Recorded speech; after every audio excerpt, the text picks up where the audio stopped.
Hey friends, this is Wendy with Cannin and Plannin. Welcome back to day number 16 of our craft with me. We have been doing gnomes and we have been doing coffee, and I found in my stash some paw print cards. So I thought today we'd pop in and do something a little bit different and make ourselves a paw print card. So let's take a look. All right, you guys, I have this adorable paw print card kit.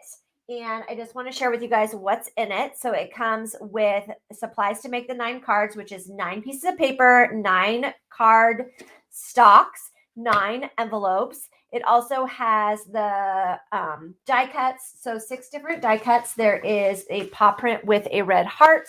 There is love. And then there is a regular paw print. And then, of course, it comes with the stickers and sentiments, which I've used a couple of, but I forgot that I had them. So we're going to put them to use today. All right. This is going to be a vertical layout card.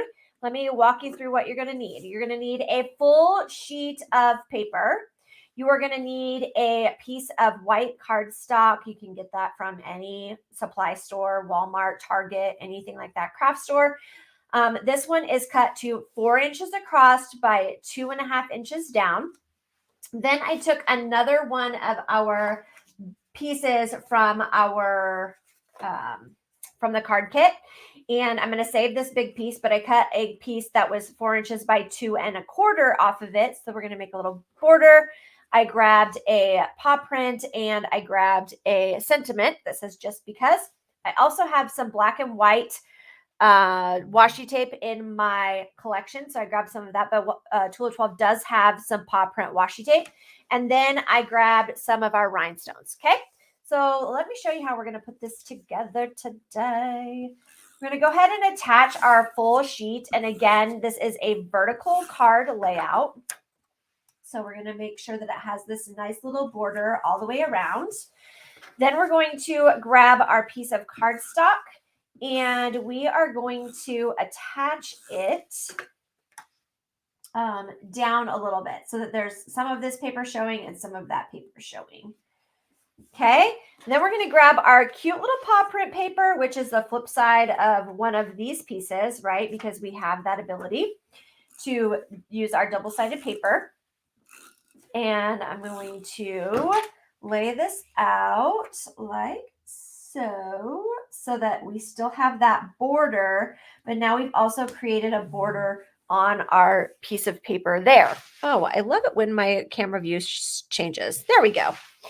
All right, you guys. So then the next thing that we're going to do is we're going to actually add this paw print on here flat. Usually I like to do a little bit of dimension. We're going to do that in a minute. So I'm going to add it off to the side a little bit. And yeah, we're going to have it go into that border. You can see it there just a little bit. It's off to the center in the border. And then we're actually going to raise our sentiment off the paper. So I grabbed some of our dimensionals. These are from Stampin' Up! That you can get a 3-dimensional stickers from Walmart, the dollar store, wherever you might find them. And we're going to layer it a little bit on top of our paw print, but popping off just a little bit. So this one says, just because. And if you have followed me for a minute, you know that I love the rule of 3 or odds with using extra things like buttons and stuff. So I'm going to add my 3 little rhinestones on there. And then I'm going to open it, grab some of our washi tape, and here's the end. We're going to just do a nice little stripe down the side.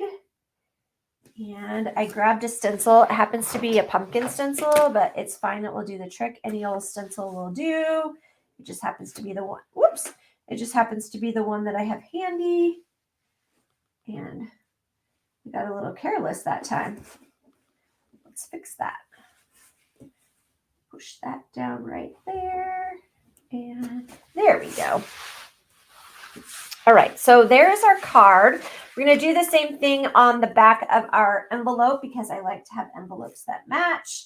So we're going to take our little piece of washi tape across the back. We're going to grab our stencil, and then we're going to grab our little paw print sticker to put on the back of our envelope, like so. And there we go, you guys. Cutest little paw print card. If you have found this information helpful, please feel free to share it out. Otherwise, I'll see you guys back here for day number 17. Bye, friends.